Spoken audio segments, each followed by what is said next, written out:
নতুন পোষা প্রাণীগুলার আনার জন্য দিতে হবে প্রায় 100 কিলোমিটারের মতো পথ পাড়ি। আসসালামু আলাইকুম, welcome to our new video. আশা করি আজকের ভিডিওটা আপনাদের খুব বেশি ভালো লাগবে। তো যেহেতু অনেক দূর থেকে আমাদের কিছু পোষা প্রাণী আনতে হবে, এই জন্য সকাল সকাল আমরা বের হয়ে গেছি। গন্তব্য যেহেতু বহু দূরে আর আমাদের আজকেই ব্যাক করতে হবে, এই জন্য আমরা একটু সকাল সকালই বের হয়ে গেছি। হয়তো বা অন্যান্য ডিস্ট্রিক্টে হলে 100 কিলোমিটার রাস্তা খুবই কম হইতো, কিন্তু যেহেতু আমাদের ডিস্ট্রিক্টের রাস্তাগুলো অনেক খারাপ, বাকি 63টা জেলার থেকে আমাদের জেলার খুবই খারাপ। এখানে আমাদের কিছুই করার নাই। রাস্তা খারাপ থাকার কারণে প্রায়শই আমাদের এলাকার মানুষজনের অনেক ধরনের প্রবলেম ফেস করতে হয়, বিশেষ করে যারা অসুস্থ থাকে তাদেরকে নিয়ে সবচাইতে বড় প্রবলেম গুলা হয়। যারা শরীয়তপুরে একবার হলেও আসছেন তারা হয়তো বা জানেন যে আমাদের এখানে রাস্তাঘাটের অবস্থা কি খারাপ। যাই হোক, এটা আর না বলি। গ্রামের কাঁচা রাস্তাগুলা যখন শেষ করে আমরা একটু স্বস্তির নিঃশ্বাস নেওয়ার জন্য আসছি নদীর পারে, যে আমরা এখন ট্রলার দিয়ে পার হবো, ওই পারে যাব। কিন্তু তখনই আমাদের সাথে ঘটলো একটা খুব বাজে ঘটনা। সেটা হচ্ছে আমরা একটু লেট করে ফেলার কারণে আমরা ট্রলারটা মিস করি। এখন আমাদের পরবর্তী ট্রলারের জন্য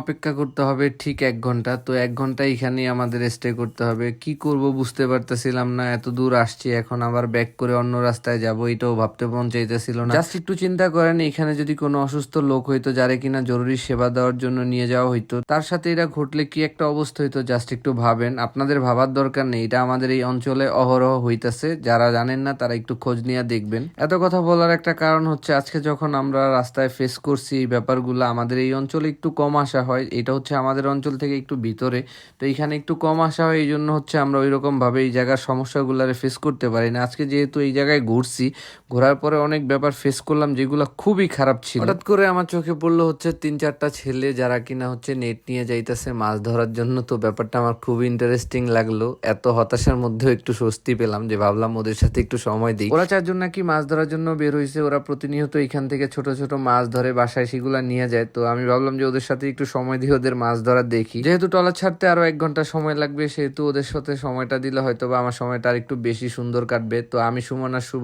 ওদের সাথে সময় দেওয়া শুরু করলাম। তো ওদের লাফালাফি হুড়াহুড়ি এইগুলা দেখতে সত্যি অনেক অসাধারণ লাগতেছিল। অনেকদিন পরে গ্রামের এইরকম দৃশ্য আমরা দেখতে পাইতেছিলাম। ব্যাপারটা সত্যি অনেক এনজয় করার মতো ছিল। হয়তো বা আপনারা যারা এই ব্যাপারগুলা ফেস করছেন তারাই বুঝতে পারবেন যে এই ব্যাপারগুলো আসলে কত মজার। আমার এতক্ষণের যে বিরক্ত একটা ব্যাপার ছিল, ওই ব্যাপারটা টোটালি কাইটে গেছে। আমার খুব ভালো লাগতেছিল। আমার মনে হইতেছিল আমি যদি আরো অনেক সময় ওদের সাথে টাইম দিতে পারতাম, কিন্তু ওদের সাথে আমি বেশি সময় টাইম দিতে পারবো না।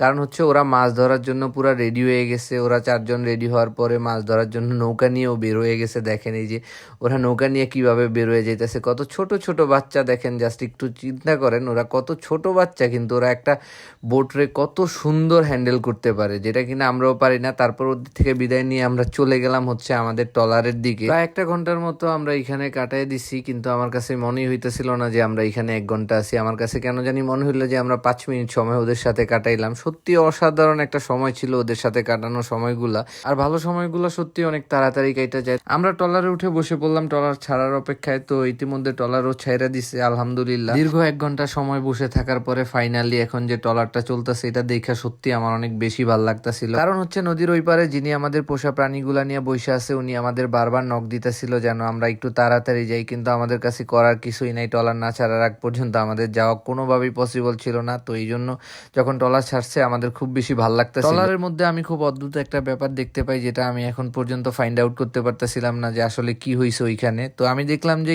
একজন মধ্যবয়স্ক লোক কিছু দুধের ড্রাম নিয়ে যাইতেছে নদীর ওই পারে, কিন্তু উনি নদীর থেকে পানি নিয়ে এই ড্রামগুলার ভিতরে দিতেছে। এটার কারণ কি আমি এখন পর্যন্ত বুঝতে পারিনি। যদি আপনারা কেউ এটার ব্যাপারে জানেন তাহলে অবশ্যই একটু আমাদের জানাবেন। 1.5 ঘন্টা জার্নি করার পরে ফাইনালি যখন আমরা দেখতে পাইতেছিলাম আমাদের ট্রলার থেকে যে গন্তব্য দেখা যেতেছিল, সত্যি অনেক ভালো লাগতেছিল। ফাইনালি আমরা ট্রলার জার্নি শেষ করলাম। ট্রলার জার্নি শেষ করার সাথে সাথেই শুরু হয়ে গেছে আবার নৌকার জার্নি।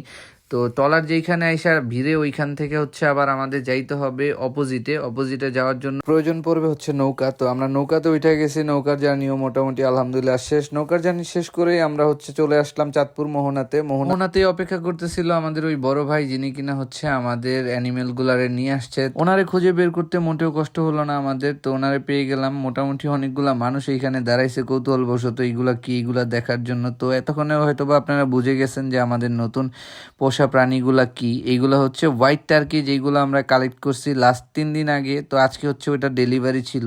তো উনি হচ্ছে শরীয়তপুরে ডেলিভারি দিতে পারবে না, এই জন্য আমরা চাঁদপুর থেকে রিসিভ করলাম। কত দূরে এসে যে রিসিভ করলাম এটা হয়তো বা আপনারা খুব সুন্দরভাবে বুঝতে পারছেন। যাই হোক, ওদেরকে হাতে পাওয়ার পরে মনে হইলো আমাদের এতক্ষণের যে কষ্ট এইটা সার্থক হইলো। আলহামদুলিল্লাহ, আমাদের আরো একটা স্বপ্ন পূরণ হইলো। হোয়াইট টার্কির স্বপ্ন আমাদের অনেক দিনের ছিল। এত সুন্দর এক পেয়ার পাখি আমাদেরকে দেওয়ার জন্য সত্যি ধন্যবাদ ভাইকে মন থেকে। তো আলহামদুলিল্লাহ, আমরা পাখি পেয়ে খুশি ও ভাই থেকে বিদায় নিয়ে আমরা বের হয়ে গেলাম আমাদের গন্তব্যে ফেরার জন্য। এখন আবারও সেই আগের মতো প্রসেস। আমাদের প্রথমে এইবার হচ্ছে নৌকা দিয়ে পার হয়ে যাইতে হবে বোর্ডের কাছে, তারপর হচ্ছে বোট দিয়ে পার হয়ে যাইতে হবে সিএনজি অথবা অটোরিকশার কাছে। ওইখানে যাওয়ার পর অটোরিকশা দিয়ে চলে যাইতে হবে আমাদের বাসায়। যেই কথা সেই কাজ, আমরা উঠে গেলাম হচ্ছে নৌকাতে, নৌকা দিয়ে চলে গেলাম হচ্ছে আমাদের বোর্ডের কাছে। বোর্ডে করে আলহামদুলিল্লাহ সুস্থভাবে আমরা পৌঁছে গেলাম হচ্ছে আমাদের অঞ্চলে। ওইখান থেকে একটা অটো গাড়ি নিয়ে আমরা আবার রওনা দিলাম হচ্ছে আমাদের বাড়ির উদ্দেশ্যে। ও সুন্দরভাবে পৌঁছে যাই আমরা আমাদের বাড়িতে। এবার হচ্ছে আনবক্সিং এর পাল্লা। আমি ধৈর্যই ধরতে পারতেছিলাম না কতক্ষণে আমি এগুলা খুলবো, খুলে দেখবো ওদের আসলে দেখতে কিরকম লাগে। আমি যদিও ফোনে দেখছিলাম, বাস্তবে এরকম ভাবে আমার দেখা হয়নি, এই জন্য আমি বারবার চেষ্টা করতেছিলাম যত তাড়াতাড়ি এগুলারে দেখা যায়। আনবক্সিং করার সময় হচ্ছে আমাদের একটা টার্কি মুরগি উড়ে যায়, যেটারে কিনা আমরা অনেক কষ্টে ধরছি। যদি ওই ফুটেজটা আমি দিতে পারতেছি না, কারণ হচ্ছে তখন আমার ক্যামেরা অফ ছিল। তো অফ ক্যামেরা এই ঘটনাটা ঘটছে। অনেক কষ্টের পরে আলহামদুলিল্লাহ আমরা আমাদের টার্কি মুরগিটারে ধরে ফেলছি। যদিও অনেক কষ্ট করতে হয়েছে ওর জন্য, যেগুলো আমি দেখাইতে পারতেছি না কারণ হচ্ছে ক্যামেরা অফ ছিল। মুক্ত অবস্থায় টার্কি গুলারে দেখা সত্যি আমার মনটা ভরে গেছে। আলহামদুলিল্লাহ, অনেক সুন্দর। খুব বড় একটা জার্নি করলো ওরা আজকে, তাই আজকে ওদেরকে আমরা ডিস্টার্ব করবো না, ওদেরকে এখন রেখে দেই। আজকে ভিডিওটা এই পর্যন্তই। আশা করি ভিডিওটা আপনাদের ভালো লাগছে। যদি ভালো লাগে অবশ্যই আমাদের পাশে থাকবেন। আল্লাহ হাফেজ।